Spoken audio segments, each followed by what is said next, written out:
Une reine donne au Génois Colomb les moyens de réaliser son projet, et lègue ainsi à la couronne un riche empire au-delà des mers. Une esclave offerte en cadeau s'avère pour Cortés un inestimable atout.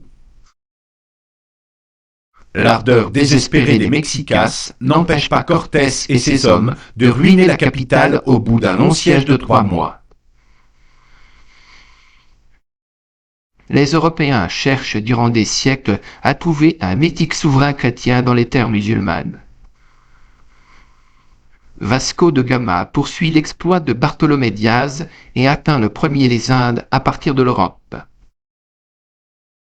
La découverte du Brésil. Le navigateur portugais réussit un exploit. Il double enfin la pointe sud de l'Afrique. La route maritime vers les Indes est donc possible. Christophe Colomb meurt persuadé d'avoir donné les Indes aux rois catholiques qui ont financé ses voyages de découverte. La découverte de l'Amérique. Pour la première fois, des Européens foulent le continent américain. Les Espagnols débarquent pour la première fois sur le continent américain en 1498, sur la côte du Venezuela. Les Espagnols conquièrent ce qu'ils appellent d'abord la Nouvelle-Grenade, plus grande que la Colombie actuelle. Les Portugais obtiennent la côte du Brésil avant de l'avoir découverte. Un Florentin raconte ses voyages.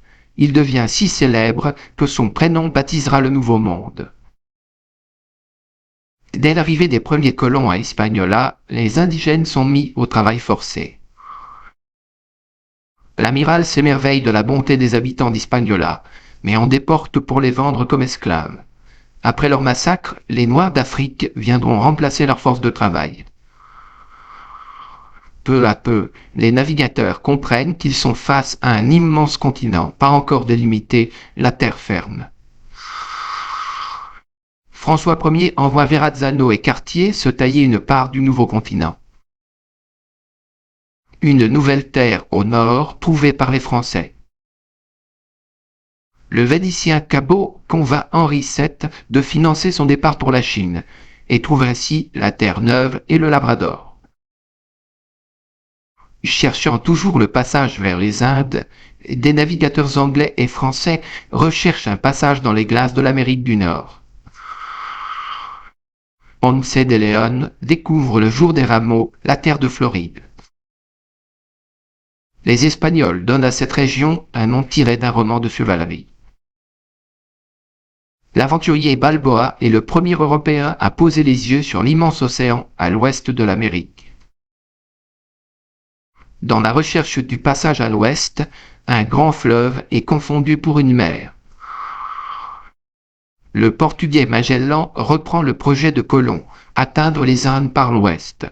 Son lieutenant Elcano le mène à terme et revient par la route la plus courte. C'est le premier tour du monde. Magellan et son équipage franchissent les premiers un cap qui reste redouté des navigateurs, le cap Horn. Le conquistador joue de chance et après avoir trouvé 2 interprètes providentiels, débarque précisément sur le point faible de l'Empire aztèque. Cortés découvre et soumet l'Empire aztèque en moins de 3 ans, avec quelques centaines d'hommes, des chevaux, des armes et beaucoup de ruses.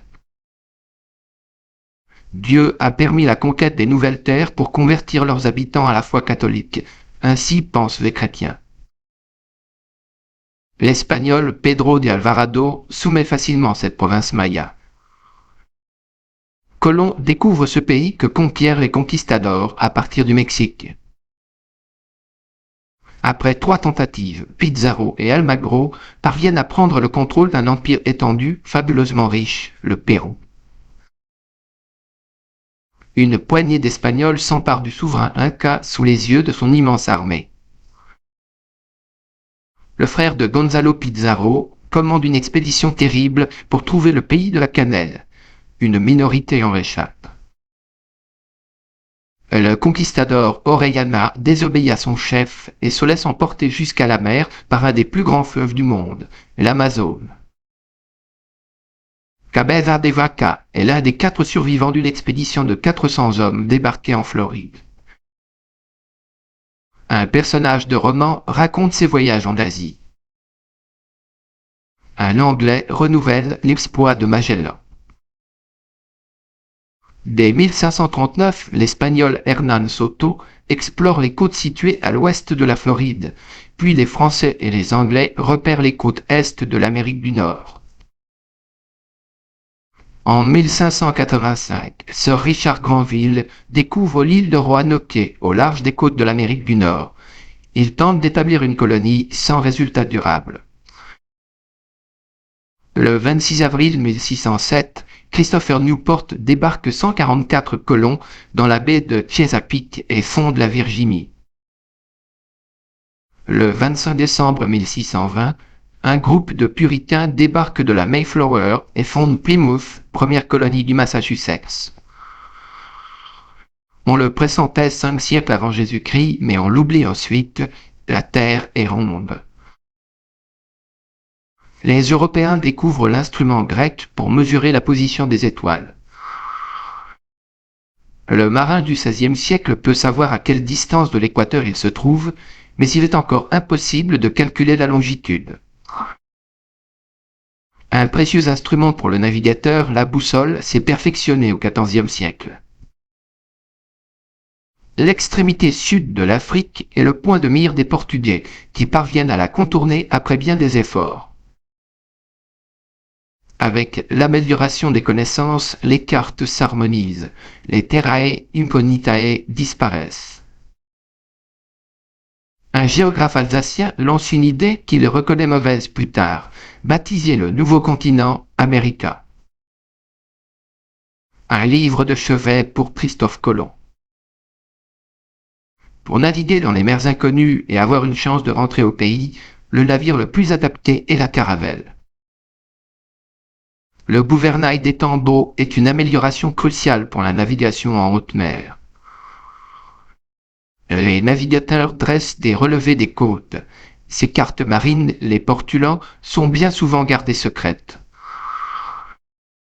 Une légende tenace, qui s'avère souvent fatale, alimente la convoitise européenne pour l'or. Le cathay pour les Européens, ce sont surtout les précieuses épices. Le Cipango, région fabuleuse que découvrent les Européens seulement au XVIe siècle, presque 300 ans après les récits de Marco Polo. Marco Polo rapporte au XIIIe siècle des récits de Chine, mais le pays se ferme ensuite aux Occidentaux.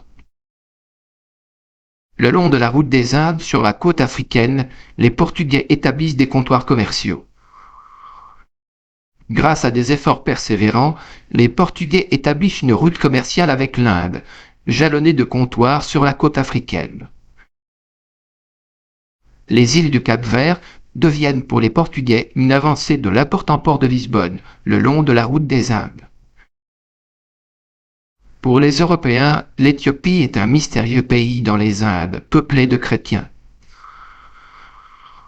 La conquête brutale de l'archipel préfigure celle des Antilles et du Nouveau Monde un peu plus tard. Les Espagnols choisissent Hispaniola pour établir leur premier centre de pouvoir dans le Nouveau Monde. La première capitale du Nouveau Monde. Les Espagnols répètent le schéma meurtrier d'Hispaniola avec plus d'efficacité. L'île connaît le sort de ses voisines.